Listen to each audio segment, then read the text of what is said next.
Dieting जो लोग आजकल करते हैं वो एक फैट डाइट या एक टेम्पररी डाइट पे जाते हैं. So it is actually the right way of eating which we have to learn and not the dieting. हमारे फूड के डाइजेशन में ऑक्सीजन का बहुत इंपॉर्टेंट रोल होता है. जब हम जगे हैं, हमारी आइज़ खुली है, हम कोई ना कोई इन्फॉर्मेशन कंज्यूम कर रहे हैं, हमारे माइंड में कंटिन्यूस वर्क चल रहा है.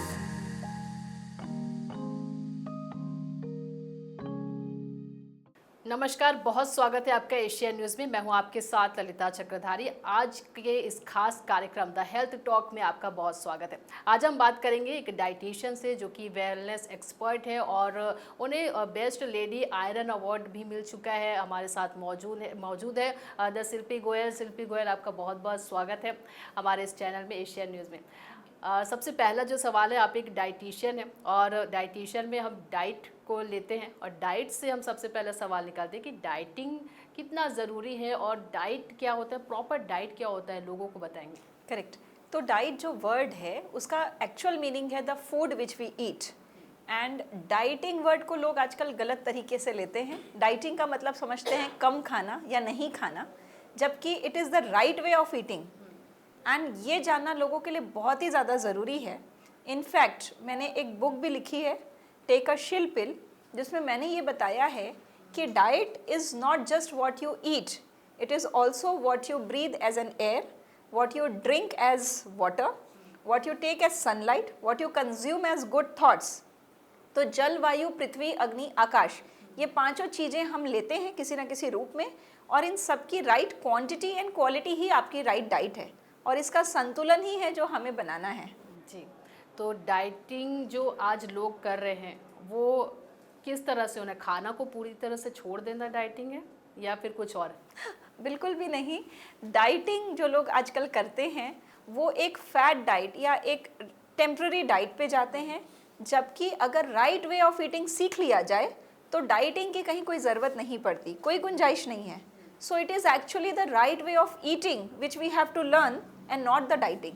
ओके, तो डाइटिंग मतलब ऐसा है कि सही तरीके से खाना ही डाइटिंग कहलाता है. लेकिन आजकल लोग जो है अलग अलग तरह की चीज़ें खाते हैं. डाइटिंग में, प्रॉपर डाइट में क्या चीज़ें शामिल होनी चाहिए? हमारी जो थाली होती है उसमें किस तरह से डाइट हम लेते हैं? ये एक बहुत ही अच्छा सवाल है. हमारी जो थाली होती है, जो एक बैलेंस्ड मील जिसे कहा जाता है, उसमें बेसिकली 5 फूड ग्रुप होने चाहिए. ग्रेन्स यानी कि अनाज, पल्सेस या प्रोटीन कह सकते हैं. पल्सेस या प्रोटीन में आएगा आपकी सभी तरह की दालें, पनीर आ सकता है उसमें. अगर आप नॉन वेजिटेरियन हैं तो उसमें एग, चिकन, फिश आ सकता है, सोया आ सकता है. तो ये एक हो गया प्रोटीन पार्ट. एक हो गया आपका ग्रेन पार्ट यानी कि अनाज पार्ट. देन आती है आपकी वेजिटेबल्स. वेजिटेबल्स लोग अक्सर राजमा को भी सब्जी समझ लेते हैं, लेकिन यहाँ पे मैं आपको क्लियर करना चाहूँगी कि वेजिटेबल्स यानी कि सब्जियाँ जो कि ग्राउंड में ग्रो की जाती है वो vegetable part. Then fruits, then nuts and then milk products. तो ये जो 5 चीज़ें हैं, अगर ये आपकी डाइट में किसी न किसी रूप में, और हमारी एक इंडियन थाली को अगर हम इमेजिन करें तो हम सैलेड भी लेते हैं, सब्जी लेते हैं, हम राइस या चपाती लेते हैं, हम साथ ही साथ उसमें दाल लेते हैं और एक कर्ड या फिर हमारा जो बटर मिल्क होता है. तो ये पांचों चीज़ें उसमें शामिल होती है और यही एक बैलेंस्ड मील की निशानी है. प्रोटीन से याद आया कि आजकल प्रोटीन के नाम पर तरह तरह के पाउडर्स जो है वो आते हैं. अब लोगों को प्रोटीन वो लेना चाहिए या फिर जो अभी आपने बताया वो प्रॉपर हो सकता है, वो भी एक प्रोटीन के तौर पर काम करेगा? देखिए, प्रोटीन पाउडर आप जब भी लेना चाहें तो उसकी रिक्वायरमेंट तय होती है कि क्या वो रिक्वायर्ड है आपके लिए, या फिर आप नेचुरल सोर्सेज से भी प्रोटीन ले सकते हैं और फिर किसी हेल्थ केयर प्रोफेशनल की एडवाइस से ही उसको इंट्रोड्यूस किया जाना चाहिए. कितनी क्वांटिटी में लेना है, कब लेना है, कैसे लेना है, ये भी सभी फैसला आपकी हेल्थ प्रोफेशनल ही ले तो वो आपके लिए मेडिसिन का काम करता है. अदरवाइज़ आजकल जो हम देख रहे हैं कि अगर आप नॉन वेजिटेरियन हैं या वेजिटेरियन हैं और सभी चीज़ें खाते भी हैं, उसके बावजूद हम एक सिंथेटिक चीज़ को लेकर अपनी डाइट में इंट्रोड्यूस कर रहे हैं, जिसकी बिल्कुल भी ज़रूरत नहीं है. क्योंकि हमारी डाइट में अगर हम सभी चीज़ों के लिए टॉलरेंट हैं और हम खा सकते हैं तो हमें किसी भी आर्टिफिशियल चीज़ पे जाने की ज़रूरत नहीं है. तो आपका हेल्थ केयर प्रोफेशनल इस चीज़ को डिसाइड करता है कि कहाँ पर नीड है और कब इसे दिया जाना चाहिए, कितनी मात्रा में दिया जाना चाहिए और कब दिया जाना चाहिए. तो इसे अंडर सुपरविजन ही ले, अपने आप से डिसाइड ना करें. वेट लॉस को लेकर सबसे बड़ा आजकल जो मिथ चल रहा है कि खाना छोड़ देंगे तो वेट लॉस हो जाएगा, जिम जाएंगे, डाइट करेंगे प्रॉपर तो वेट लॉस हो जाएगा। खासकर लड़कियों में ये सबसे ज़्यादा जो कॉन्शियस रहती है लड़की अपने वेट को लेकर, कैसे हम उसको कम करें, किस तरह से राइट वे होगा वेट लॉस करने का? देखिए, वेट लॉस के लिए एक ही चीज़ ज़रूरी है, और जो हमने बिगनिंग में ही बात की कि राइट वे ऑफ ईटिंग समझना बहुत इम्पॉर्टेंट है। और इसके लिए माइंडसेट में जब तक शिफ्ट नहीं आएगा तब तक आप उस वेट लॉस को अगर शॉर्ट टर्म मेथड से अचीव भी कर लिए, भूखे रह के अचीव भी कर लिए, तो आप उसको वेट को मेंटेन नहीं कर पाएंगे, क्योंकि कभी ना कभी आप उसी ओल्ड ईटिंग पैटर्न पे लौट जाएंगे। इसीलिए माइंडसेट का शिफ्ट होना बहुत इंपॉर्टेंट रोल प्ले करता है। अगर आप अपने आप को फूडी समझते हैं तो आप उसी तरह से बिहेव करेंगे। आप अगर मन में ये डीप बिलीव करते हैं कि मुझे समोसा देख के कंट्रोल नहीं होता, मुझे चॉकलेट देख के कंट्रोल नहीं होता, तो आपका बिहेवियर वैसा ही रहेगा। आपके अंदर एक परमानेंट बदलाव लाने की ज़रूरत है कि मेरी बॉडी के लिए रिक्वायरमेंट क्या है, मैं किन चीज़ों को पसंद करता हूँ, मुझे इन हेल्दी चीज़ों को तो अपनी डाइट में शामिल रोज़ के बेसिस पे करना है। ऐसा नहीं कि 1 मंथ करना है, हमें डेली बेसिस पे उनको शामिल करना है। जब तक ये बदलाव या ये चेंज आपके माइंडसेट पे नहीं आएगा तब तक आप घटाए हुए वजन को मेंटेन भी नहीं कर पाएंगे। जी, जिस तरह से आजकल की जो जनरेशन है वो लाइफ स्टाइल आजकल जी रही है, फास्ट फूड हो गया, सीटिंग हो गया, 7 से 8 घंटे की सीटिंग हो रही है, रात में नींद जो है वो कंप्लीट नहीं हो रही है, लेट नाइट सो रहे हैं, सुबह लेट उठ रहे हैं। इस तरह से लाइफ स्टाइल कितना हार्मफुल होगा? आपने सारे के सारे पॉइंट्स आपने सामने रखे। लेट नाइट हम सोते हैं, फास्ट फूड खाते हैं, बहुत स्ट्रेस में रहते हैं, बहुत सारे एडिक्शन पालते हैं, बहुत सारा स्ट्रेस लेते हैं, और हम अपनी नींद को भी कॉम्प्रोमाइज़ करते हैं। तो ये सारी ही चीज़ें हमारी बॉडी की रिक्वायरमेंट के अगेंस्ट है। अगर हम अपनी हेल्थ को टेक केयर करना चाहते हैं, अगर हम फ्रिक्वेंटली बीमार नहीं पड़ना चाहते, हम अपनी इम्यूनिटी को इन प्लेस रखना चाहते हैं, तो हमें ये चीज़ों को बदलना होगा। हमें सर्कैडियन रिदम के हिसाब से चलना होगा, यानी कि सन के उगने और सन के सेट होने की तरह ही हमें अपनी रूटीन को सेट करना पड़ेगा। प्रायोरिटी हेल्थ को देनी पड़ेगी। रोज़मर्रा में कोई ना कोई एक्सरसाइज आपको अपने रूटीन में शामिल करना होगा, और उन चीज़ों को डाइट में शामिल करें जो आपकी बॉडी को नरिश करने में मदद करे। जी, रूटीन की आपने बात कही, मॉर्निंग उठते ही क्या ऐसा जनरल जो रूटीन है जो सबके लिए अवेलेबल हो और एक छोटा सा इंसान हो चाहे वो बड़ा इंसान वो कर सके और वो उसके सेहत के लिए बहुत अच्छा हो? एक चीज़ जो मैं हमेशा कहती हूँ कि उठने के तुरंत बाद खाना पीना शुरू ना करें। आप पहले बॉडी को उठने के बाद एक वार्म अप फेज पे रखें। 2 घंटा आपकी बॉडी के लिए एलिमिनेशन फेज होता है, यानी कि उस समय आप केवल वाटर पे रहें, ताकि आप अपने बॉडी को एलिमिनेशन फेज, यानी कि हम जो भी पिछले दिन खाए हैं उसको क्लियरेंस फेज पे रखें। उसके बाद जब आपको रियल टाइम भूख लगे, जब आपको भूख की सेंसेशन हो, तभी आप खाना पीना शुरू करें, जिसमें हमेशा शुरुआत नट्स से करनी चाहिए। सोक्ड नट्स हो गए, फ्रूट्स हो गए, आप कुछ कच्चा सलाद या स्प्राउटेड अगर आप खा सकें, इन चीज़ों से अगर आप शुरू करेंगे तो आपका डाइट हमेशा हेल्दी और फिट रहेगा। ऐसे कई डाइटिशियन है जो ये बताते हैं कि उठते साथ गर्म पानी पीना चाहिए, नॉर्मल गर्म पानी या कुछ उसमें मिलाकर पीना चाहिए? बिल्कुल, आप अगर तरह तरह के फ्लेवर्ड वाटर बनाकर सुबह लेना चाहते हैं, हमारे किचन में ही मेडिसिनल प्रॉपर्टी वाले बहुत सारे बीज हैं, बहुत सारे तत्व हैं, जैसा कि मेथी सीड वाटर आप ले सकते हैं। आप एक गुनगुने पानी में लेमन निचोड़ कर ले सकते हैं, लेकिन यहाँ पे भी मैं दर्शकों को बताना चाहूँगी कि उसमें हनी डालना या शहद या आप गुड़ डालते हैं उसकी ज़रूरत नहीं है। आप प्लेन लेमन वाटर लें, आप दालचीनी पानी लें, आप अदरक हल्दी का पानी लें, इस तरह के मेडिसिनल पानी आप ले सकते हैं। आप अपनी बॉडी को वाटर पे रखें एंड देन किक स्टार्ट करें अपने ब्रेकफास्ट से। जी, 16 घंटे की एक मिथ अभी चल रही है कि 16 घंटे की फास्टिंग होती है, कितना सही है ये 16 घंटे की फास्टिंग? किस तरह से हमारी बॉडी को डिटॉक्स करती है? बिल्कुल, तो मैं सबसे पहले तो ये बताना चाहूँगी कि इस तरह की फास्टिंग को इंटरमिटेंट फास्ट कहा जाता है। इसके बहुत सारे साइंटिफिक बेनिफिट्स, प्रूवन बेनिफिट्स सामने आ चुके हैं। बॉडी जब भी आप उसे फूड के डाइजेशन के रोल से हटा देते हैं तो हीलिंग का पार्ट शुरू हो जाता है। तो आज जो हमारी बॉडी के अंदर तरह तरह की बीमारियां पैदा हो रही हैं, चाहे वो एसिडिटी हो, गैस हो, डायबिटीज़ हो, ब्लड प्रेशर हो, कैंसर जैसी बड़ी बड़ी बीमारियों के उपचार में हम इंटरमिटेंट फास्टिंग को यूज़ कर रहे हैं। अगर आपका वज़न भी बढ़ा हुआ है तो इंटरमिटेंट फास्टिंग आपको काफ़ी हेल्प करती है। तो ये इंटरमिटेंट फास्टिंग में कहा जाता है कि आप 16 घंटे उपवास करें, 8 घंटे अपने दिन के चुने जिसमें आप अपनी बॉडी को नरिश कर रहे हैं, फूड दे रहे हैं। इन 8 घंटों में भी क्या खाना है वो सही और बैलेंस्ड मील होना चाहिए। जी। तो 16 घंटे की ये जो फास्टिंग आपने बताया, उसमें कैसे होगा? कोई इंसान अगर मान लो 10 बजे सो रहा है, कोई 12 बजे सो रहा है, तो फिर वो किस तरह से फास्टिंग करे? क्योंकि सुबह उठते कई लोग ऐसे होते हैं जिन्हें बहुत भूख लगने लग जाती है, फिर वो कंट्रोल नहीं कर पाते। बहुत सारे लोगों का माइंडसेट हो चुका है कि उन्हें सुबह उठने के बाद कुछ ना कुछ मुंह में डालना है। अगर आप भी देखें कि अगर आप डेली बेसिस पे कोई पर्टिकुलर टाइम पे कोई पर्टिकुलर चीज़ खाते रहेंगे, 10 दिन के बाद आपको उस टाइम पे भूख लगने लगेगी। बॉडी में एक क्लॉक फिट हो जाता है कि इस टाइम पे हमें ये चीज़ मिलने वाली है। तो ये एक माइंडसेट है, आदत की बात है। सेकंड, आपने कहा कि क्या हम टाइमिंग को अपने उठने के टाइम के हिसाब से फास्टिंग को मेंटेन कर सकते हैं? बिल्कुल कर सकते हैं। आइडियल तो यही है कि सन के उगने के टाइम से, यानी कि आप जितना जल्दी ब्रेकफास्ट करें और जितना जल्दी आप लास्ट मील कवर अप करें, वो सबसे अच्छा है। लेकिन उसके बावजूद भी आप अपनी रूटीन के हिसाब से इंटरमीडिएट फास्टिंग का टाइम चूज़ कर सकते हैं। तो आपने अगर फर्स्ट मील 12 बजे लिया है तो लास्ट मील 8 ओ क्लॉक आप ले रहे हैं, up to this it is fine. But if you are going beyond 8 o'clock, then it may cause little burden on your body. Protein में अलग अलग चीज़ें जो होती है उसमें प्रोटीन होती है, खास करके जो नॉन वेज खाते हैं, नॉन वेजिटेरियन होते हैं और एक वेजिटेरियन होते हैं। कई सारे ऐसे सेलिब्रिटीज़ हैं जो नॉन वेजिटेरियन थे लेकिन अब वेजिटेरियन में हो गए हैं। इसका क्या मतलब है कि जो प्रोटीन है वो हमें वेजिटेरियन में भी मिल सकता है?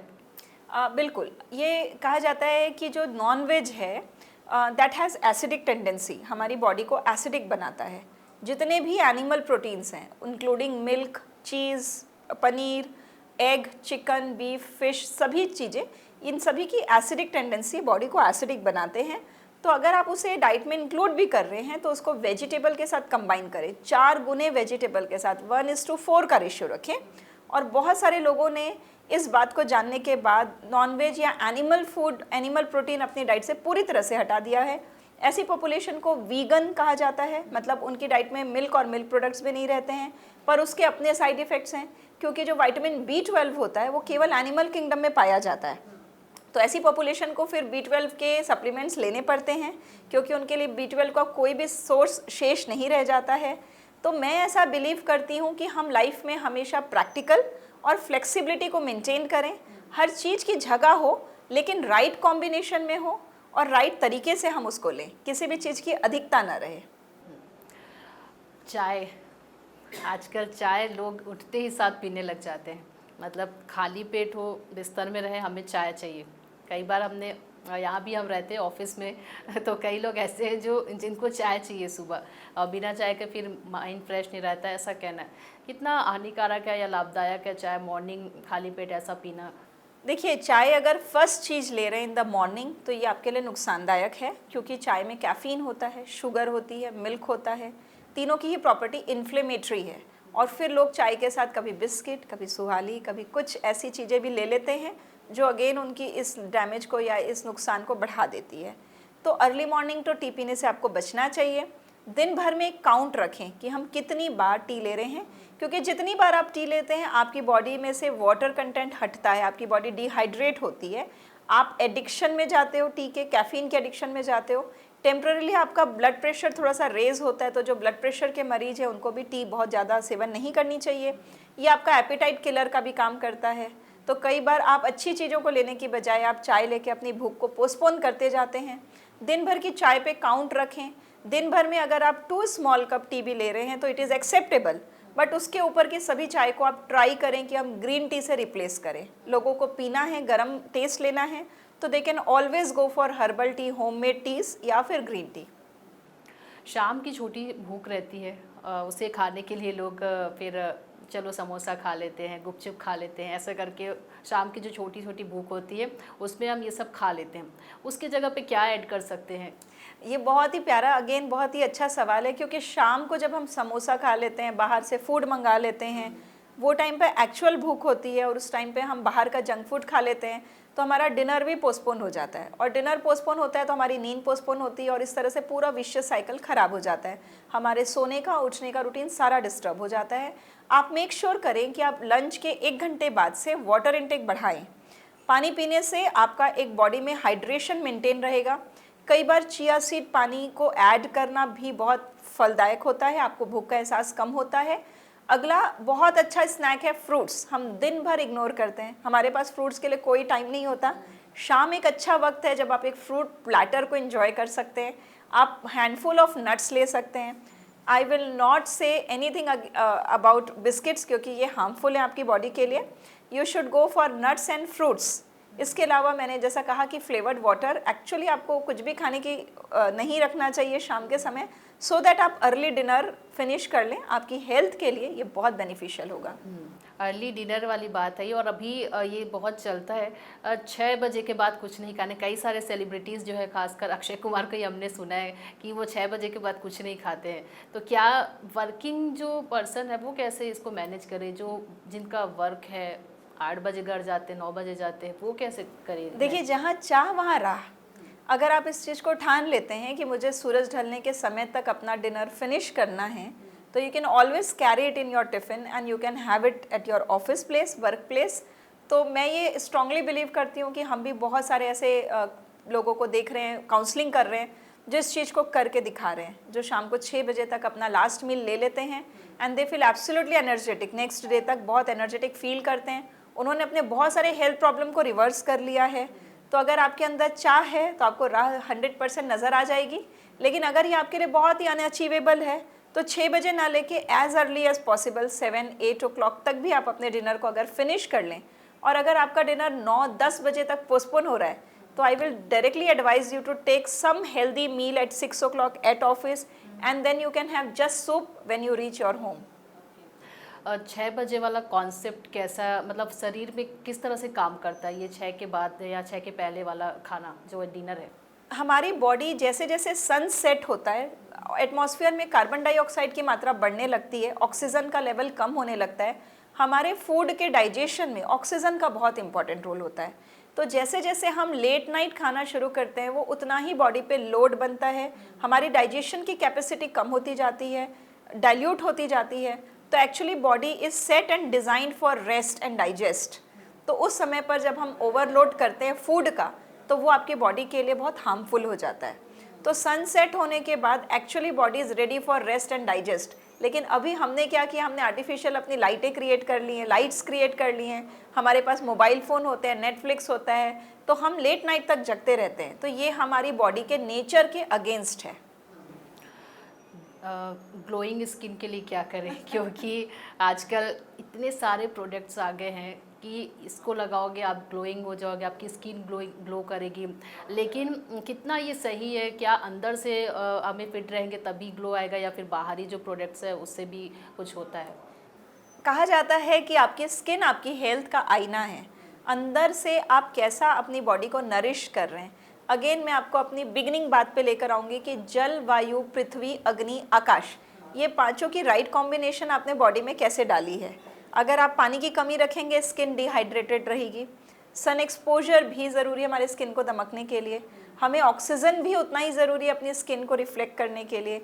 एंड इमोशंस, अगर आप इमोशनली हैप्पी हैं, अंदर से सेटिस्फाइड है, वो चीज़ आपके स्किन पे, आपके फेस पे, आपके ओवरऑल हेल्थ पे विजिबल होगी। Last but not the least, आपका फूड इनटेक।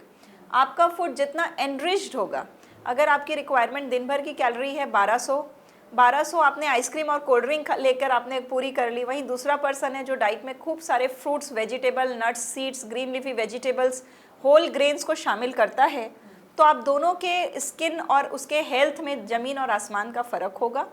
तो आप क्या खाते हैं वो चीज़ आपके स्किन पर रिफ्लेक्ट करती है। आपने देखा होगा कि जितने भी क्रीम आते हैं उसमें किसी न किसी फूड प्रोडक्ट का नाम लिखा रहता है। हल्दी लिखी रहती है, कभी एप्रिकॉट लिखा रहता है, कभी टमाटर लिखा रहता है, हल्दी लिखी रहती है। तो food is what your body needs. तो इंटरनल न्यूट्रिशन बहुत साउंड होना ज़रूरी है। अगर वो सही नहीं है तो बाहर से आप कितनी भी क्रीम लगा लें, आपको वो रिज़ल्ट नहीं मिल पाएगा। हेयर फॉल को लेकर भी बहुत ज़्यादा आजकल 4 लड़कियां अगर मिल रही हैं तो ये बात ज़रूर होगी कि मेरे बाल भी बहुत झड़ते हैं। क्या इसका कुछ उपाय है डाइट में अगर हमको शामिल करें, जैसे हमारे बालों का झड़ना कम हो, बाल मजबूत हो, हेल्दी हो? हेयर फॉल की हर एक स्थिति में एक कारण होती है। पहले तो उस रूट कॉज को आइडेंटिफाई करना बहुत ज़रूरी है। क्या ये आपके शेड्यूल से आप न्यूट्रिशन लॉस कर रहे हैं? क्या आप अभी हाल फिलहाल में कोई बीमारी से अंडरगो किए थे? क्या स्ट्रेस बहुत करते हैं? क्या क्लिनलीनेस मेंटेन नहीं होता? क्या डाइट डेफिशिएंट है प्रोटीन में? अगर उस कारण को हम असेस कर लें तो डेफिनेटली हम उसको सोल्यूशन प्रोवाइड कर सकते हैं। और हेयर फॉल एक ऐसी चीज़ है जो बॉडी का पहला डिफेंस मैकेनिज्म है। अगर आपकी बॉडी अंडरगो होती है किसी भी स्ट्रेस से, एनी काइंड ऑफ स्ट्रेस, चाहे वो डाइटरी स्ट्रेस हो, ऊपर का स्ट्रेस हो, तो सबसे पहले बॉडी बालों को ही कॉम्प्रोमाइज़ करती है, मतलब हेयर फॉल होना शुरू हो जाता है। तो इसीलिए सबसे पहला कोशिश करें रीज़न आइडेंटिफाई करने का, एंड देन हम उसका सोल्यूशन दिया जा सकता है। अब हमने इतनी सारी बातें कर ली, जानकारी भी आपने हमें बताया कि इस तरह से डाइट लेनी चाहिए। क्या आप एक डाइटिशियन हैं, जानना चाहेंगे कि डाइटिशियन की डाइट कैसी होती है? तो डाइटिशियन की डाइट, क्योंकि उसके मन में, तन में, हर जगह रचा बसा है कि हेल्दी फूड ही टेस्टी फूड होता है। मैं इस चीज़ को स्ट्रांगली बिलीव करती हूँ। अगर मेरे सामने बहुत सारी कच्ची चीज़ें रखी हैं, खीरा, टमाटर, ककड़ी, मटर, गाजर, सब चीज़ें, तो I would love to have them raw. तो मैं अपनी डाइट में ये मेक श्योर करती हूँ कि मैं हर मील की शुरुआत थोड़ा सा रॉ फूड से करती हूँ।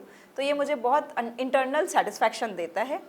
मैं फ़िलहाल एक मील रॉ फूड खा रही हूँ, पूरा कंप्लीट मील, मेरा लंच कंप्लीट रॉ होता है, जिसमें नट्स होते हैं, सैलेड होता है, बटर मिल्क होता है और फ्रूट्स होते हैं। और मैं सारे तरह के फ्रूट्स को इंक्लूड करती हूँ अपनी डाइट में। मॉर्निंग ब्रेकफास्ट की स्टार्टिंग मेरी मेथी सीड से, वेजिटेबल जूस से होती है, और एक power pack protein rich breakfast मैं करती हूँ। मैं वेजिटेरियन हूँ, तो हम लोग पल्सेस के चीले या मिक्स वेज पराठा या एक होलसम उपमा, इस तरह का हम एक power pack protein pack breakfast बनाते हैं। डिनर मेरा अर्ली होता है क्योंकि मेरे ऑफिस के टाइमिंग्स ही हमारे 6:30 हैं, सो दैट 7 o'clock तक हम अपना डिनर फिनिश कर सके। तो इसमें इसेंशियली सूप या सॉटे वेजिटेबल ज़रूर रहता है। अगेन यहाँ पे वेजिटेबल मैं लवर हूँ, तो I take vegetables and then एक होलसम डिनर मेरा या तो पल्सेस की खिचड़ी होगी, मिलेट्स की खिचड़ी होगी या चपाती सब्जी होगी। तो इस तरह का dinner, and I make sure that I exercise every day including Sundays, because I wait for my exercises. So I exercise every day, I connect with nature every day, and I follow my practice habits or routine, and I stay happy. That is my core tip of the day, कि stay happy is what makes you healthy. कभी ऐसा मन नहीं करता कि कुछ बाहर का खा ले? डेफिनेटली मन करता है। रोड में दिखे तो चलो यार आज खा लेते हैं। मेरी आईज ऐसी डिज़ाइंड है कि मुझे उसमें टेस्ट नज़र नहीं आता, मुझे उसमें उपस्थित, उसमें प्रेजेंट एक विवशता है कि अगर हम गए हैं और खाना है। लेकिन इसके बावजूद ऐसा नहीं है कि डाइट डेविएट नहीं होती है। जब हम आउटिंग पे होते हैं, जब हम फ्रेंड्स के साथ होते हैं, जब हम होटलिंग करते हैं, तो डेफिनेटली वो चीज़ें आती हैं खाने में। और फिर उसे बैलेंस करने के लिए एक फास्टिंग रूटीन, एक डिटॉक्स रूटीन हमें अगेन लेना पड़ता है, क्योंकि जो फिट है वो अपनी एनर्जी लेवल को महसूस कर पाता है। और जब भी आप इस तरह की चीज़ें खाते हैं तो आपको अपने एनर्जी लेवल में ड्रॉप नज़र आने लगता है, तो हमें वापस से उस रूटीन पे आने में बहुत मज़ा आती है। तो आई ऑलवेज से कि 80-20 का रेशियो होना चाहिए। 80% टाइम अगर आप सही जा रहे हैं तो 20% टाइम डाइट इधर थोड़ी बहुत डिस्टर्ब भी हुई है या आपने कुछ खाया भी है तो एकोमोडेट बॉडी कर लेती है। ओके, एक्सरसाइज की बात कही आपने। एक्सरसाइज कौन सा ऐसा सही रहेगा कि अगर हम रोज़ अगर ये भी करें या टहल भी ले या जिम जो नहीं जाता उसके लिए भी ये फिट रहेगा? एक्सरसाइज वो सबसे अच्छी है जो आपके लिए इजी टू डू हो, मतलब कि आप क्या कर सकते हैं, आप अपने आप से सवाल करें। कुछ लोग हैं जो ब्रिस्क वॉक में बड़े कंफर्टेबल हैं, कुछ लोग जिम जाना चाहते हैं, कुछ लोग योगा करना चाहते हैं और कुछ लोग जुम्बा करना चाहते हैं, कुछ लोग साइकिलिंग, कुछ लोग स्विमिंग करना चाहते हैं। आपके लिए क्या आसान है, क्या फिजिबल है, तो वो आप अपने दिनचर्या का हिस्सा बनाएं सबसे पहले।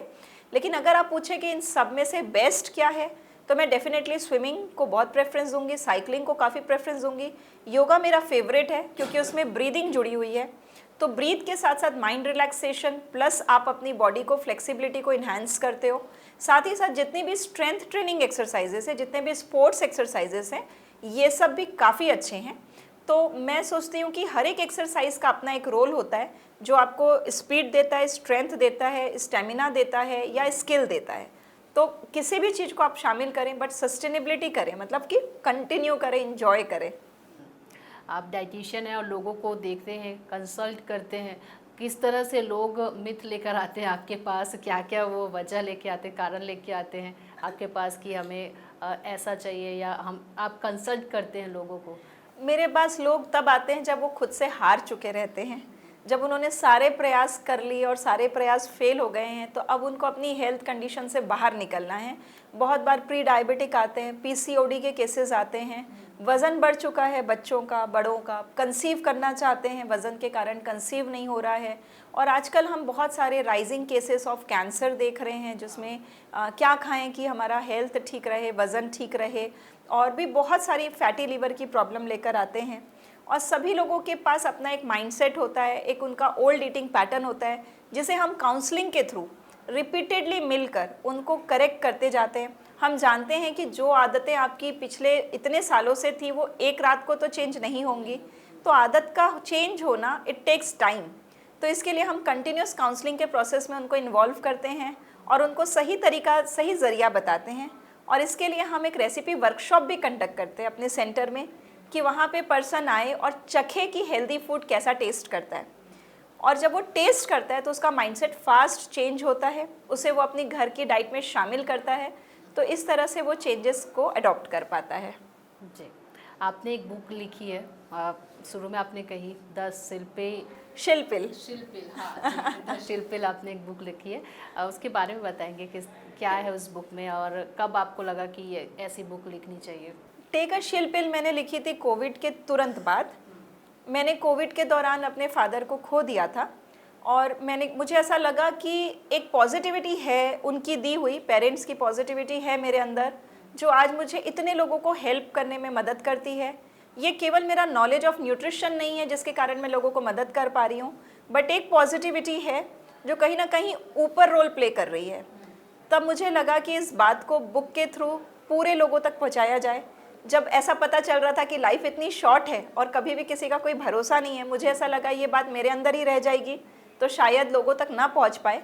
तब मैंने ये बुक अपने फादर को डेडिकेट की और लिखना शुरू किया। टेक अ शिल्पिल में मैंने बात की है कि power of mind in shaping your health, यानी कि आपका माइंड इतना पावरफुल है कि अगर आप स्वस्थ हो तो मस्त हो, मस्त हो तो स्वस्थ हो। तो आपका माइंडसेट बहुत इंपॉर्टेंट रोल प्ले करता है आपके पूरे हेल्थ की जर्नी में। तो इसमें मैंने वही 5 एलिमेंट्स की बात की है जो राइट वे से आपके अंदर पहुंचना चाहिए। जल, वायु, पृथ्वी, अग्नि, आकाश। तो आकाश तत्व इमोशन है, अग्नि तत्व सनलाइट है, जल तत्व पानी है, एयर तत्व वायु, और पृथ्वी तत्व आपका फूड है। तो ये सभी आपके पास जब पहुंचेगा राइट सही उसमें अमाउंट में, तो आप स्वस्थ रहेंगे।